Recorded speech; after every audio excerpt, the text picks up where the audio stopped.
अफगानिस्तान पर कब्जा जमाने के बाद तालिबान अब अपनी सरकार की रूपरेखा तैयार करने में जुट गया है।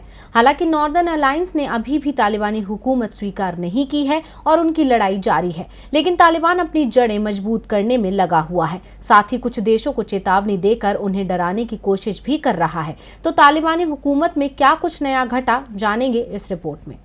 अफगानिस्तान में तालिबान के राज को लेकर सभी चिंतित हैं।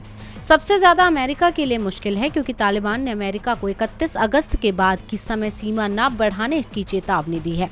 सभी देश अपने लोगों को अफगानिस्तान से बाहर निकालने की कोशिश में लगे हुए हैं। इसी बीच एक बड़ा सवाल भी खड़ा हो गया है कि तालिबान को मान्यता दी जाए या नहीं।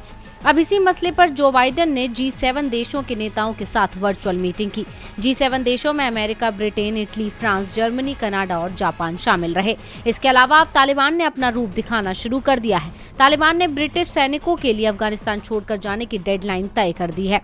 तालिबान ने कहा कि अगर एक हफ्ते के अंदर ब्रिटेन की सेना वापस नहीं गई तो उसे अंजाम भुगतना होगा। वहीं दूसरी तरफ भारत के विदेश मंत्री जयशंकर ने जानकारी दी कि काबुल से 78 भारतीयों को वापस लाया गया है, जिनमें 25 भारतीय नागरिक तथा कई अफगान सिख और हिंदू भी शामिल हैं।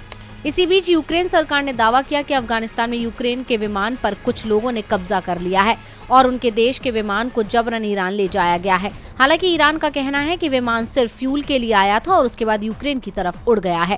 इस बीच तालिबान की पंजशीर में नॉर्दर्न अलायंस से लड़ाई जारी है। दूसरी ओर तालिबान अपनी सरकार की रूपरेखा भी तैयार कर रहा है। तालिबान ने कार्यवाहक वित्त मंत्री, शिक्षा मंत्री और गृह मंत्री के नाम फाइनल कर लिए हैं। तालिबान ने सखुल्लाह को कार्यवाहक शिक्षा प्रमुख, अब्दुल बाकी को उच्च शिक्षा का कार्यवाहक प्रमुख, सदर इब्राहिम को कार्यवाहक गृह मंत्री, गुल आगा को वित्त मंत्री, मुल्ला शिरीन को काबुल का गवर्नर, हमदुल्ला नोमानी को काबुल का मेयर और नजीबुल्लाह को खुफिया प्रमुख नियुक्त किया है।